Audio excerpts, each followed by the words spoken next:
بسم اللہ الرحمن الرحیم۔ سیدنا عبداللہ بن مسعود رضی اللہ تعالیٰ عنہ بیان کرتے ہیں کہ حضور نبی کریم صلی اللہ علیہ وآلہ وسلم نے ارشاد فرمایا، اللہ تعالیٰ اس شخص کو تر و تازہ رکھے جس نے ہم سے کوئی حدیث سنی، پھر اس کو یاد کیا، یہاں تک کہ اس کو آگے پہنچا دیا۔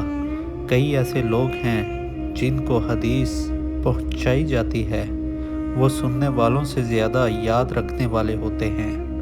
اللہ آپ سب کو اور مجھے حدیث سن کر اس کو یاد کر کے آگے پہنچانے کی توفیق عطا فرمائے، آمین۔ تو چلیے آپ کی خدمت میں آج کی حدیث پیش کرتا ہوں۔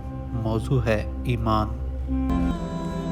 بسم اللہ الرحمن الرحیم۔ صحیح بخاری حدیث نمبر 37۔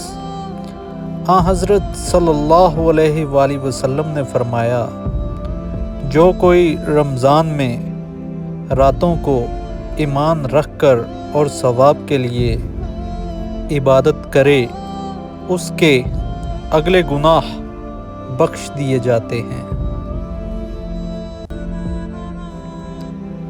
صحیح بخاری حدیث نمبر 38۔ حضرت صلی اللہ علیہ وآلہ وسلم نے فرمایا، جس نے رمضان کے روزے ایمان اور خالص نیت کے ساتھ رکھے، اس کے پچھلے گناہ بخش دیے گئے۔